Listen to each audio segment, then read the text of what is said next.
So, I'm sitting here with João Lemos. We are in Jyväskylä at the ESA Conference 2026. João, how did you start doing aesthetics? Hi, Max. Thank you so much for having me, and thanks as well to my friend Zoltan. And congratulations on yet another fantastic project. I think that's a great question to start with. I think that much like aesthetics itself, which was kind of already there before Baumgarten named it, I was doing aesthetics before I knew that I was doing aesthetics. So it's a bit like, the angels in that film by Wim Wenders, The Wings of Desire, when they kind of embody or incarnate or when they become flesh and experience the colors of the Berlin Wall before they can name it. So let me be a bit more specific. Any teenager who listens to black metal or Japanese starts doing aesthetics the moment someone asks them, is that really music?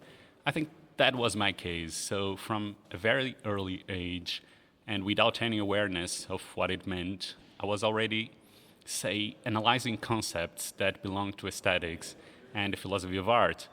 So the analysis was informal, unconscious, entirely non-technical, but conceptual analysis nonetheless, to some extent. I was doing it without the slightest idea that there was such a thing as aesthetics or philosophy of art. Then there's also the discovery of a community that in a sense legitimizes one's own questions. That was, say, my second step. So my first degree was not in philosophy, it was in sound and image at a school of the arts. Back then, I wanted to become a sound designer, specifically for film. Then I realized the skills that such would require, and well, I quickly concluded that I was not up to the task.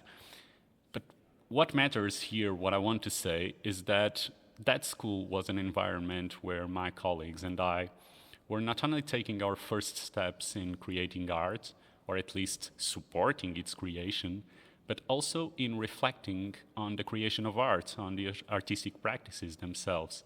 So I found myself in a community where questions like what is art were regarded as perfectly legitimate questions to ask.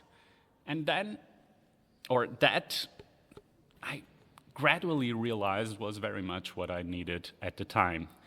Then came a kind of third step, so the decision itself. As it turned out, I did not merely need a community that legitimized my questions.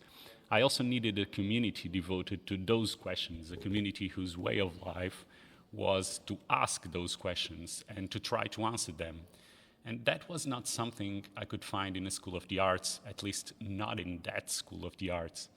So looking back, it was quite an interesting period. While my classmates were focused on, say, the latest mixing consoles, the newest 3D animation software, or who had won the best screenplay at Cannes, I was more interested in whether taste is subjective or whether, after all, it is not. And even though some of the courses touched on these topics and others that I now recognize as belonging to philosophy, they never went into depth. That's when I made what was, in a sense, a rather radical decision. So it was to study philosophy. So after finishing my degree in sound and image, I essentially started over and went on to study philosophy. Just like any other student, I ended up studying a lot of things beyond aesthetics and philosophy of art. But whenever there was a choice to be made, I always tended towards anything related to aesthetics. Take, for instance, the elective courses I picked. I remember like literary studies, 19th century art, medieval architecture, and so on and so forth. It was only after that, or it was only after that Kant came in. So the critiques, Kant's aesthetics, my PhD on fine art in Kant, and so on. That's the more official, more formal, or say more institutional part of the story. But that's not, or that was not, by any means where I started doing aesthetics. Well, I like the idea of like doing aesthetics before you knew you're doing aesthetics. That's what I sometimes say to people in cultural studies and anthropology, that by the way, without not being an imperialist, you're actually doing aesthetics now. What is the role and status of aesthetics in Portugal? Do you have separate departments for it, or is it always a part of philosophy, or? So, though I'm currently based in Italy, I think I can say that in Portugal, aesthetics is always part of philosophy.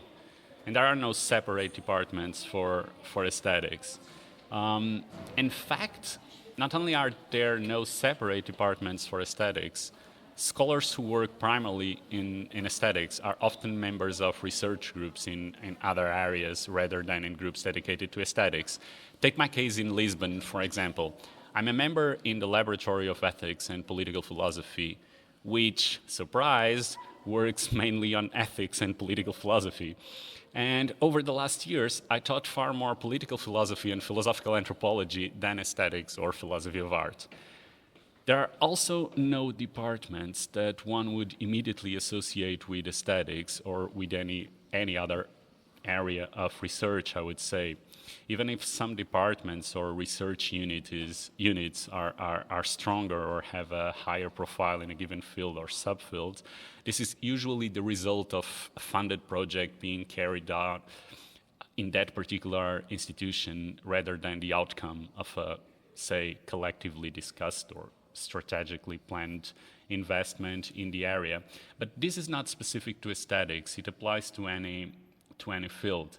So to conclude, I would say that aesthetics has no particular role or status in Portugal, either positive or negative. You have claimed that Kant's aesthetics can accommodate trends, movements, and contemporary artworks better than what we have so far understood. What do you think would be the most relevant thing to find in his work for today's people?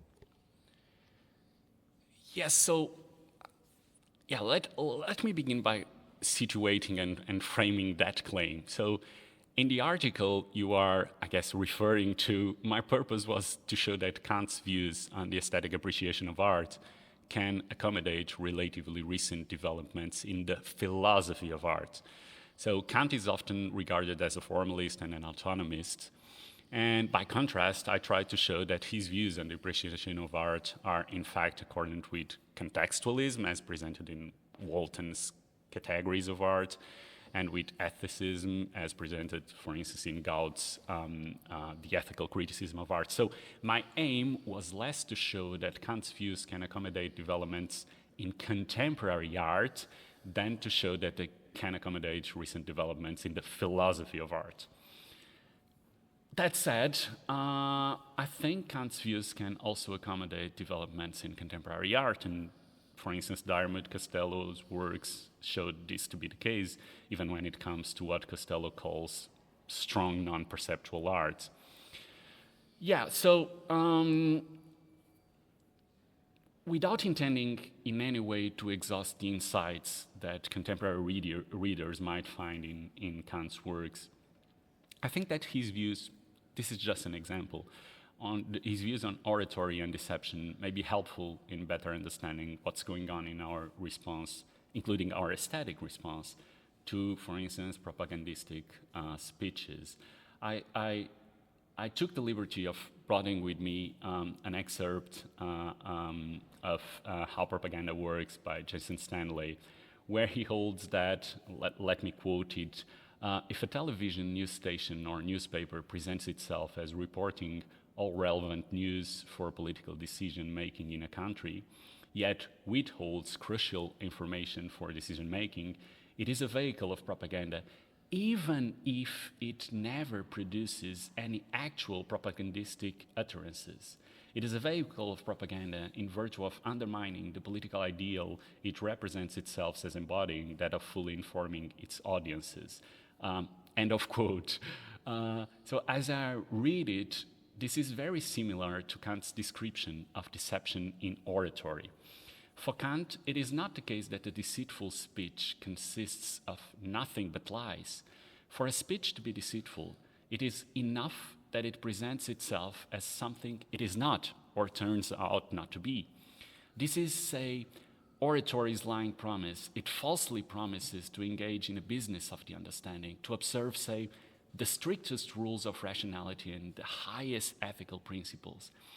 And from the architecture and decoration of the places where oratory is paradigmatically exercised, with orators often speaking in pulpits, to the clothes orators are garbed in, there are a number of aspects with an aesthetic dimension that play a part in this promise and in generating expectations among audiences.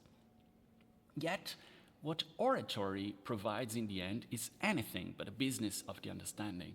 And this is why one feels that one's expectations, well grounded though they are, have been betrayed or defrauded. This also explains why for Kant oratory cannot occasion a feeling of pleasure and therefore cannot qualify as a beautiful art. I think that this is a valuable insight into propaganda. It's not that propagandistic speeches are a collection of lies, it's rather that they rest on a kind of primordial lying promise. Those who utter them promise something they know in advance it will not be provided. Well, once again, I do not mean to suggest that this exhausts what a contemporary reader might find of interest in Kant's works. It's just an example of a Kantian insight that can shed some light on a pressing contemporary issue. Could you share with our listeners what you're working on right now? Yeah, with pleasure. So I'm currently developing a research project, Kant's Theory of Art in Context, in Turin, with another Kantian scholar, Gabriele Gava, as supervisor at the host institution. The project is funded by Fondazione Compagnia di San Paolo through their Trapezio scheme. I applied to this scheme as a Marie Curie Seal of Excellence holder. And let me just take this opportunity, by the way, to thank the Fondazione Compagnia di San Paolo for their support in carrying this project forward. It is a project primarily dedicated not to Kant's aesthetic theory, but to Kant's knowledge of and engagement with real artworks, artists, and art forms. So, as you know, Kant's critique of the power of judgment has been the subject of extensive attention and research in aesthetics. And it has been repeatedly highlighted that Kant introduced a pivotal shift in aesthetics by identifying an autonomous principle for aesthetic judgments, like that, the principle of purposiveness without purpose, which, according to Kant, applies both to natural beauty and to fine art. Just let's say, a clear indication of Kant's central position in the history of aesthetics is the fact that the longest entry of Oxford University Press Encyclopedia of Aesthetics is by far Kant. And yet, surprisingly for me, relatively little attention has been paid to Kant's views on what I would call real art, that is, on the actual artworks, artists, and art forms he was acquainted with or aware of. Indeed, the literature on Kant's aesthetics, including the literature on his theory of art, tends to overlook his remarks, say, on Raphael's School of Athens, his comments on Fielding's Tom Jones, or what he had to say about the music of Rameau, let alone like more biographical materials such as Kant's regular attendance at balls. And even though progress has recently been made in addressing these aspects, they are for the most part taken as anecdotal details about Kant's actual taste, yet with no systematic or historical implications. And this has led to a fundamental gap in research, so Kant's comments and numerous discussions of the actual art he was aware of remain, I would say, to be explored, and their full significance as yet to be assessed. This is the fundamental research gap that this project, Kant's Theory of Art in Context, aims to address, with the ultimate goal, for sure, of assessing the role and status of Kant's views on real art in the history of aesthetics. Let's say, loosely speaking, that I want to put flesh on the bones of Kant's theory of art as developed in the Critique of the Power of Judgment. And just to share a couple of things I've been doing and we have been doing. So it was a particularly happy coincidence that we were able to organize our kickoff public event, which took place at one of our partners, the Circolo del Lettore, a beautiful venue in Turin. So, yeah, as I was saying, we were especially pleased that the event could be scheduled to coincide exactly with the publication of the project's first output, which was a special issue of Aesthetica, which I guest edited. It includes contributions from Robert Lewis with an article on Kant, mime, pantomime, and commedia dell'arte, and also from Avi Reiter with a paper on Kant and artistic exemplars, among other contributions. The second output of the project also involves a very interesting coincidence. So it's a paper of mine on Kant and bad art, and the coincidence is that I was notified of its acceptance shortly before this conversation.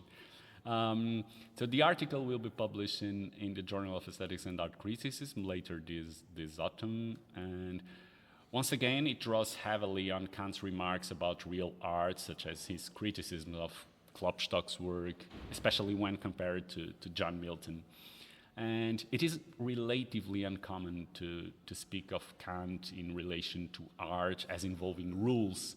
But in fact, already in the third critique, he refers to something compulsory that art must follow on pain of lacking aesthetic value, or at least of failing to count as beautiful.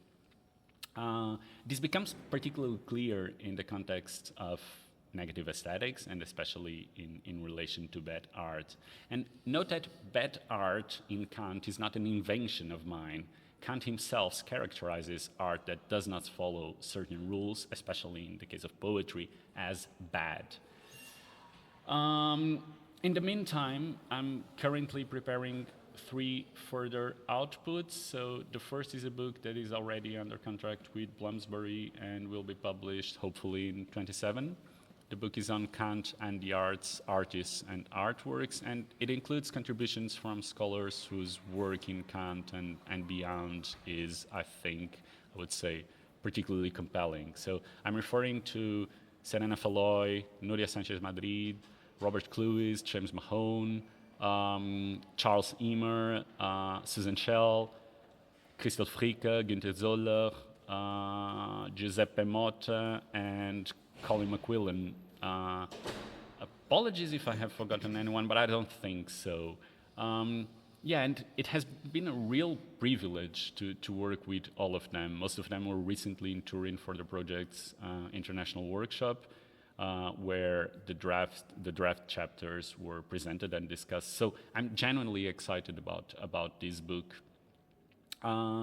Another forthcoming output is more specifically aimed at Italian readers. So it is a special issue that I'm co-editing with Gabriele Gava and Giulia Mili for the Giornale di Metafisica, which includes an open call for papers. And the 2 invited contributors are Kate Moran and Gabriele Tomasi. So while ideally starting from Kant's remarks on real art, this special issue ultimately aims to address the status of art within the framework of Kant's critical system.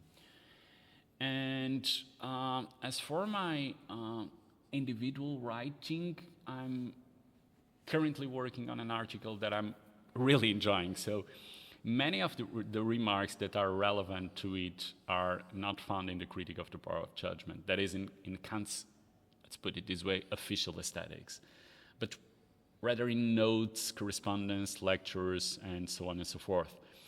And some of these remarks are not even full sentences, let alone arguments, and others are simply mistaken.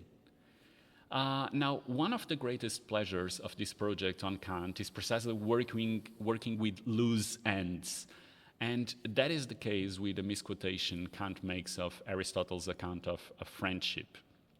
I've been working with precisely this misquotation in order to reconstruct a connection between Aristotle and Kant. And what is interesting is that this reconstruction does not lead to Aristotelian ethics, where one would find his account of friendship, but rather to the poetics. And it is Baumgarten who, so to speak, introduces these 2 philosophers to one another through the notion of aesthetic truth. Baumgartenian notion Kant frequently uses in his lectures. So this article is still far from finished, but I think I can already speak of, say, Kant, Baumgarten, and Aristotle as aesthetic friends. We'll see where it leads. What is the future of aesthetics? Where are we heading? Whoa. The future is now. I mean it.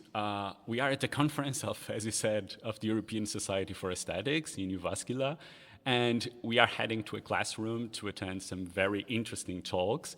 There will also be a keynote lecture by one of the editors of a book, I don't know if you are aware of it, entitled Trying Out New Paths in Aesthetics, recently published by Brill. And I'm sure I could learn a great deal from him about where we are heading and about the future of aesthetics, definitely. My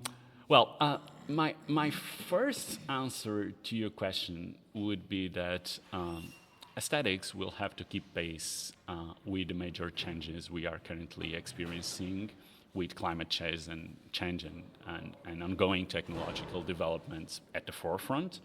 So I would expect both environmental aesthetics and the aesthetics of AI, to name just the most obvious examples, to play an increasingly central role in aesthetics. On the other hand, this does not seem to be specific to aesthetics. You know, similar developments can be observed across many other philosophical disciplines and areas. Take ethics, for instance, where both environmental ethics and the ethics of AI are being assigned an increasingly central role.